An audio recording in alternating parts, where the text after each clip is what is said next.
Hello दोस्तों, मैं प्रवीण कुमार अपने यूट्यूब चैनल पर स्वागत करता हूं। चलिए आज हम लोग सॉइल के बहुत ही इंपॉर्टेंट टॉपिक जो कि है पार्टिकल साइज डिस्ट्रीब्यूशन कर्व या इसे ग्रेन साइज डिस्ट्रीब्यूशन कर्व या ग्रेडेशन कर्व के नाम से जानते हैं के बारे में जानेंगे। तो चलिए शुरू करते हैं तथा इसके साथ ही इससे रिलेटेड अन्य बिंदुओं को भी देखेंगे कि वो क्या होता है तथा उसका इससे संबंध क्या है। तो चलिए शुरू करते हैं। तो जो पार्टिकल साइज डिस्ट्रीब्यूशन कर्व होता है वो दो आंकड़ों के बीच में खींचा जाता है।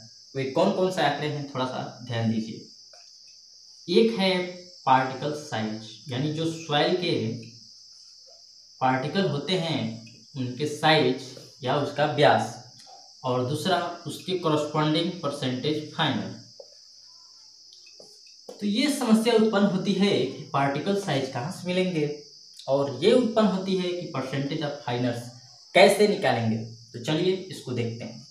क्योंकि हम जानते हैं कि कोई भी सॉइल है नॉर्मल सॉइल, तो उसमें दो प्रकार की मृदा होंगी। एक तो कोर्स ग्रेन सॉइल होगी, यानी एक 75 माइक्रोन से बड़े कण हो सकते हैं, या एक 75 माइक्रोन से छोटे कण, जिसे फाइन ग्रेन और इसको कोर्स ग्रेन सॉइल के नाम से जानते हैं।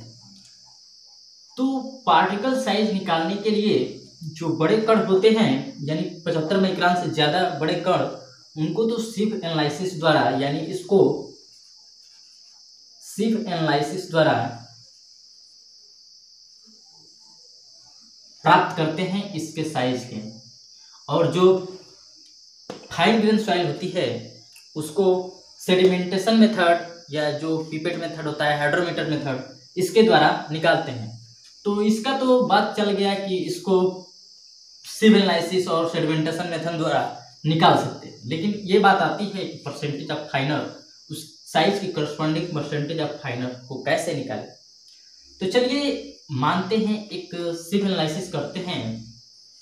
मान लीजिए ये सिव की एक सेट है जिसमें ऐसे मान लेते हैं 1 2 3 4 सिव लगा हुआ है। इसका मान लेते हैं साइज है 4.75, इसका मान लेते हैं 2 mm, इसका मान लेते हैं 600 माइक्रोन, इसको 300, एक और मान लेते हैं और इसका 150 माइक्रोन साइज है।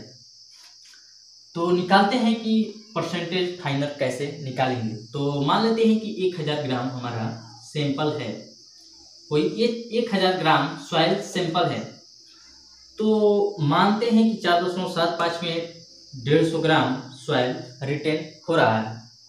इसमें मानते हैं कि इसमें 2 mm में 100 ग्राम, इसमें 150 ग्राम, इसमें 200 ग्राम, और इसमें कितना बचेगा इसको देख लेते हैं। तो 150, 250, 350, फिर 550, यानी 450 ग्राम।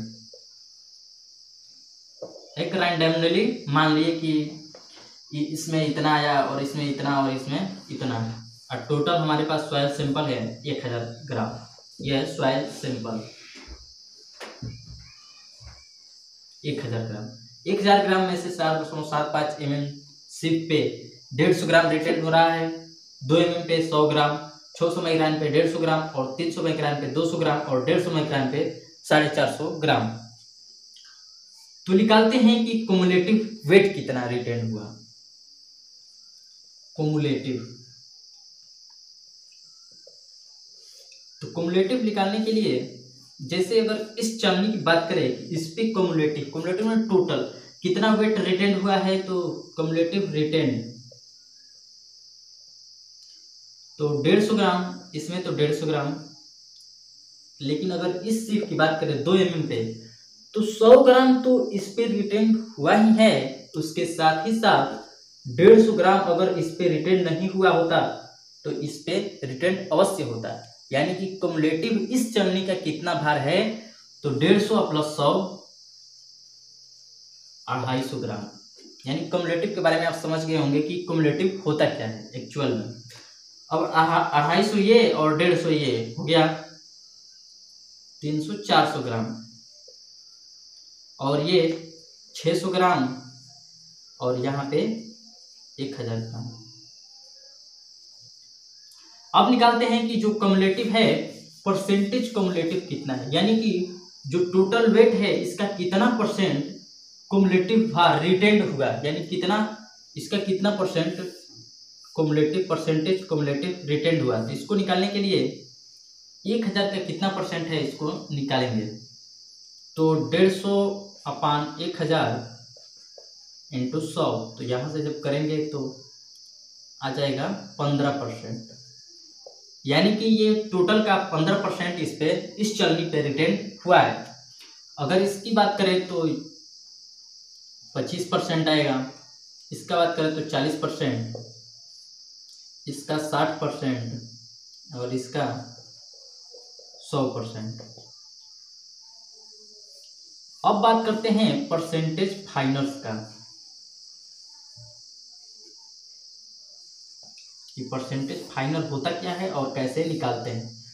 तो 100% है टोटल, 100% में से 15% रिटेंड हुआ है, यानी कि इस सिर्फ से इस चलनी से कितना परसेंट भाग फाइन है, इसको कहते हैं परसेंटेज फाइनल। यानी कि इस चलनी से कितना परसेंट भाग सॉइल का, इस टोटल सॉइल सैंपल का फाइन है, यानी कि इस चलनी से पास हो चुका है। क्योंकि 15% रुका है, यानी कि फाइनल हो जाएगा 85%। 25% यदि रुका है इस चलनी से तो इससे कितना परसेंट फाइनल है, तो 75%, इसका 60%, इसका 40% और इसका 0%। तो आशा करता हूं कि परसेंटेज फाइनल कैसे निकालते हैं ये समझ गए होंगे। ये ऐसा टॉपिक है ये परसेंटेज फाइनल जो कि लगभग सिटी कंक्रीट में भी और इसमें भी कॉमन है। इससे कई टॉपिक रिलेटेड है, इसको ध्यान से देखिएगा कि कैसे परसेंटेज फाइनल्स निकालते हैं। तो हमको तो पार्टिकल साइज भी प्राप्त हो गया और परसेंटेज फाइनल भी प्राप्त हो गया। यहाँ से एक चीज ध्यान देने से पता चलता है कि जितना बड़ा साइज है शीट का साइज उतना ही ज्यादा परसेंटेज फाइनल है, ये बात ध्यान रखिएगा। तो चलिए अब हम लोग डायग्राम को बनाते हैं, यानी पार्टिकल साइज डिस्ट्रीब्यूशन कर्व को बनाते हैं। तो पार्टिकल का साइज है उसको एक्स एक्सिस पर दर्शाएंगे। चूंकि पार्टिकल की साइज की अगर बात करें तो पार्टिकल्स का साइज जो होता है, क्ले की बात करें तो 2 माइक्रोन से भी कम, यानी कि माइक्रोन से चालू होता है और ये mm तक जाता है। अगर ध्यान से सोचा जाए माइक्रोन से mm तक, तो ये काफी ब्रॉड ये इकाई है, यानी कि अगर इसको इस साधारण स्केल पे दर्शाया जाए तो ये स्केल बहुत ही लंबा हो सकता है, क्योंकि माइक्रोन से mm तक ले जाना है। इसीलिए इसको हम लोग लॉग एक्सिस पे दर्शाते हैं, यानी लॉग स्केल पे दर्शाते हैं। और जो परसेंटेज फाइनल होता है उसको वाई एक्सिस पे, और ये स्केल प्लेन स्केल होता है।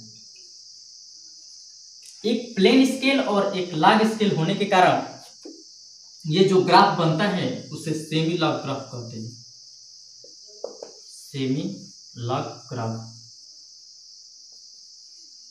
इसको ध्यान रखिएगा, इससे क्वेश्चन पूछे जाते हैं कि जो पार्टिकल साइज डिस्ट्रीब्यूशन कर्व होता है वो किस प्रकार के ग्राफ पे बनाया जाता है, तो सेमी लॉग ग्राफ। ये जो एक्स एक्सिस होता है यानी जो पार्टिकल साइज उसे लॉग स्केल पे दर्शाते हैं। लॉग स्केल पे क्यों दर्शाते हैं, क्योंकि जो एक्स एक्सिस है अगर पार्टिकल साइज को दर्शाया जाए तो बहुत ही लंबा हो सकता है, उसी को छोटा करने के लिए लॉग स्केल पे दर्शाया जाता है। लेकिन ये बात आती है क्यों लॉग स्केल लेने से कैसे छोटा हो जाता है, तो थोड़ा समझते हैं। जैसे अगर log 1 की बात करें तो इसका मान होता है 0, अगर log 10 की बात करें तो इसका मान होता है 1, अगर log 100 की बात करें तो इसका मान होता है 10। तो यहाँ देखिए 10 गुना कम हो जा रहा है इसका मान। यदि 100 ले रहे हैं तो 10 mm हो जा रहा है। मान लीजिए हम यहाँ पे 100 mm ही ले रहे हैं, तो इसको अगर log के साथ लेते हैं तो ये 10 mm में बन जाता है। तो ऐसे 10 गुना की कमी हो जा रही है। इसी प्रकार ये स्केल छोटा हो जाता है। थोड़ा सा स्केल देख लेते हैं इसका ग्राफ कैसा होता है। तो ग्राफ इस प्रकार होता है। थोड़ा सा ये थोड़ा सा दूर रहेगा और जैसे जैसे आगे जाएगा वैसे वैसे इसकी दूरी कम होती जाती है। फिर यहाँ से चालू होगा, फिर दूर है, फिर नज़दीक, ऐसे ऐसे इसका ग्राफ बनता है। तो चलिए बनाते हैं। तो ये है वाई एक्स एक्सिस और इस पे हम लोग दर्शाएंगे पार्टिकल साइज। मान लीजिए यहाँ पे 0.001 mm, फिर 0.001 mm, 0.01 mm, 0.1 mm, 1 mm और 10 mm। यहाँ पे बात करते हैं परसेंटेज फाइनर। क्योंकि फाइनर तो 100% ही हो सकता है, तो इसको 10%, 20%, 30%, 40, 50, 60 ऐसे 100 तक दर्शा लेंगे। 80%। यह है वाई एक्सिस। तो जब ये पार्टिकल साइज और परसेंट उसके करस्पॉन्डिंग परसेंटेज ऑफ फाइनर को दर्शाते हैं, यदि कोई यूनिक सॉइल लेते हैं, उसमें मान लेते हैं कि उसमें सभी इस जो रेंज है पार्टिकल साइज के सभी प्रकार के कण मौजूद है, तो यदि उसका ग्राफ बनाया जाए तो देखिए जो चलनी का साइज बड़ा था उसका परसेंटेज फाइनर भी ज्यादा था। यानी हम यहाँ पे सबसे कम माप के चलनी लिए हैं, यानी सबसे कम माप का सॉइल का कण, तो इसका परसेंटेज फाइनर भी कम होगा, यानी कि जो ग्राफ होगा ऐसा बनेगा। क्योंकि देखिए यहाँ पे बड़ा कण है तो इसका परसेंटेज फाइनर भी बड़ा है। तो इसे ही पार्टिकल साइज डिस्ट्रीब्यूशन कर्व बनते हैं और ये अलग अलग सॉइल के लिए अलग प्रकार के बनते हैं। जैसे इसमें से थोड़ा सा 2-4 पॉइंट ध्यान दीजिए। यहाँ 10% फाइनर के करस्पॉन्डिंग जो पार्टिकल का साइज है या सिव का साइज कह लीजिए, उसे D10 के नाम से जानते हैं। और D10 का मतलब हुआ कि जो ये साइज है पार्टिकल साइज या सिव साइज, उससे सॉइल में 10% फाइनर है, यानी कि इस साइज से 10% सॉइल के जो कण है वो छोटे हैं, यानी उससे पास हो सकते हैं। D10 का मतलब ये, और इसे इफेक्टिव साइज भी कहते हैं। इफेक्टिव साइज, ये जो कि एग्जाम में कई बार पूछा है कि इफेक्टिव साइज क्या होता है, तो इसे D10 को इफेक्टिव साइज बोलते हैं। और 30% के करस्पॉन्डिंग जो पार्टिकल साइज या कह लीजिए सिव साइज आता है उसे D30, और जो 60% के करस्पॉन्डिंग सिव साइज आता है उसे D60 कहते हैं। इसका आगे यूज होगा। साइज ग्रेडेशन में D30, D60 और D10 का बहुत ही ज्यादा यूज है। जैसे सुने होंगे कि एक होता है CU, कोफिशिएंट ऑफ यूनिफॉर्मिटी, तो इसका फार्मूला होता है D60/D10। यदि CU का मान 1 है, ठीक है, यदि CU का मान 1 है तो उस प्रकार के सॉइल को यूनिफॉर्म सॉइल बोलेंगे। यानी कि यूनिफॉर्म मीन्स होता है कि उस सॉइल में एक ही प्रकार के कण की मात्रा ज्यादा उपस्थित है। यानी अगर ये सॉइल है तो उसमें यदि मान लेते हैं कि 1 mm साइज के कण है, तो इसमें ज्यादा जो साइज होंगे 1 mm के ही होंगे, तो यूनिफॉर्मली सॉइल बोलेंगे। CU का मान यदि 6 से ज्यादा होता है या 6 के बराबर, तो वो होगा यूनिफॉर्मली ग्रेडेड सैंड। यानी कि यूनिफॉर्मली ग्रेडेड सैंड के लिए कोफिशिएंट ऑफ यूनिफॉर्मिटी का मान 6 के बराबर या 6 से अधिक होना चाहिए, और CU का मान 4 से बराबर या 4 से अधिक यूनिफॉर्मली ग्रेडेड ग्रेवल के लिए होना चाहिए। बट ये जो डाटा है ग्रेवल और सैंड के लिए, ये जो CU का मान 4 से और 6 से अधिक या बराबर, ये काफ़ी नहीं है, क्योंकि एक और वैल्यू होता है जिसे कोफिशिएंट ऑफ कर्वेचर के नाम से जानते हैं। ये जो होता है कोफिशिएंट ऑफ यूनिफॉर्मिटी, ये पार्टिकल साइज के रेंज को बताता है। ये रेंज को बताता है, उसके माप के रेंज को बताता है। और जो सॉइल वेल ग्रेडेड सॉइल के लिए सीयू का मान 15 से अधिक होना चाहिए वेल ग्रेडेड सॉइल के लिए, और पुअरली ग्रेडेड के लिए 5 से 15 के बीच में होना चाहिए। 5 से 15 के बीच में रहेगा यदि सीयू का मान, तो उसे बोलेंगे कुवर्गीय मृदा या पुअरली ग्रेडेड सॉइल। यदि वेल ग्रेडेड सॉइल है तो उसका सीयू का मान 15 से अधिक ही होना चाहिए। एक होता है कोफिशिएंट ऑफ कर्वेचर, ये जो बताता है जो कर्व है इसके फ्लैट बताता है कि ये कर्व कितना स्मूथ है, उसके बारे में बताता है। तो सीसी का फार्मूला होता है D30 का square upon D60 into D10। इसको याद रखिएगा, बहुत ही इंपॉर्टेंट फार्मूला है। और ये कर्वेचर के बताता है कि ये कितना स्मूथ है, जितना स्मूथ होगा उतना ही सॉइल अच्छी होगी। और सीसी का मान वेल ग्रेडेड सॉइल या सैंड या ग्रेवल के लिए 1 से बड़ा और बराबर या 3 के बीच में होना चाहिए, यानी 1 से 3 के बीच में होना चाहिए। और ये भी यदि 2 कंडीशन सेटिस्फाइड होना ही चाहिए। यदि वेल ग्रेडेड सैंड है तो सीयू का मान 6 से अधिक और सीसी का मान 1 और 3 के बीच में होना चाहिए। यदि वेल ग्रेडेड ग्रेवल है तो 4 से अधिक सीयू का मान और सीसी का मान 1 से 3 के बीच में होना चाहिए। तो चलिए अब थोड़ा सा जो वेल ग्रेडेड है, पुअरली ग्रेडेड है, यूनिफॉर्मली ग्रेडेड, उसको बारे में थोड़ा सा समझते हैं कि उसका कर्व कैसा बनेगा। तो ये जो कर्व दिखाई दे रहा है, इस कर्व को वेल ग्रेडेड सॉइल बोलेंगे। इसलिए क्योंकि जो वेल ग्रेडेड होता है उसमें जो सॉइल की कण होते हैं उसका वाइड रेंज होता है, यानी उसमें क्ले भी होगा, सिल्ट भी होगा, सैंड भी होगा, ग्रेवल भी होगा, और जो इसके साइज होंगे, इसकी जो रेंज होगी वो काफ़ी ज़्यादा होगी। तो इसमें देख सकते हैं कि सभी प्रकार के जो कण हैं इसमें मौजूद है। यदि मान लीजिए ऐसा अगर कर्व बनता है ऐसा, तो देखिए अगर एक्स एक्सिस के समानांतर कर्व प्राप्त होता है, यहाँ पे एक्स एक्सिस के समानांतर है, तो एक्स एक्सिस के समानांतर होने का मतलब क्या हुआ, जो सॉइल है उसमें कुछ जो साइज के पार्टिकल है, सॉइल के जो पार्टिकल है उसका कमी है, इसीलिए वे एक्स एक्सिस के समानांतर हो जाता है। तो इस प्रकार के कर्व को गैप ग्रेडेड सॉइल बोलेंगे या गैप ग्रेडेड। यदि मान लीजिए कि ऐसा कर्व गया, यहाँ पे देखिए कुछ तो सॉइल की मात्रा है, यानी कुछ पार्टिकल तो है इसमें, लेकिन जो अन्य जैसे अगर ऐसे मान लेते ये सिल्ट के साइज है, रेंज है, ये सैंड के, तो देखिए इसमें ग्रेवल नहीं है या इसमें क्ले नहीं है, इसको अगर क्ले माने तो, यानी कि ये पूर्ण रूप से सभी जो रेंज होती है पार्टिकल के रेंज ये मौजूद नहीं है, इसलिए इसे बोलेंगे पुअरली ग्रेडेड।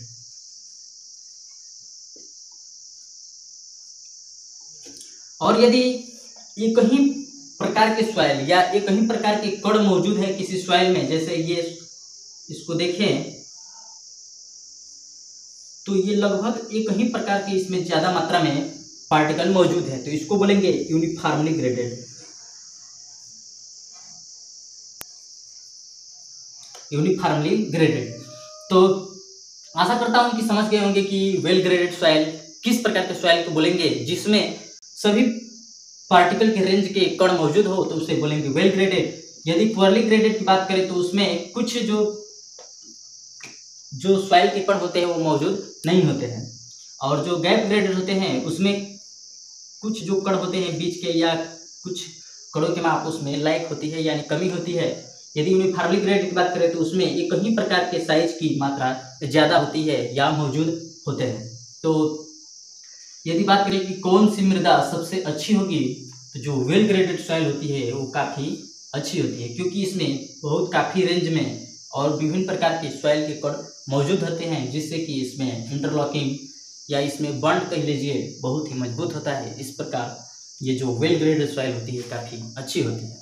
तो चलिए आशा करता हूँ कि अगर ये वीडियो अच्छा लगा होगा, अगर वीडियो अच्छा लगा हो तो कृपया चैनल को सब्सक्राइब कीजिए, लाइक कीजिए तथा दोस्तों के साथ शेयर कीजिए। धन्यवाद। मिलते हैं हम लोग इसके नेक्स्ट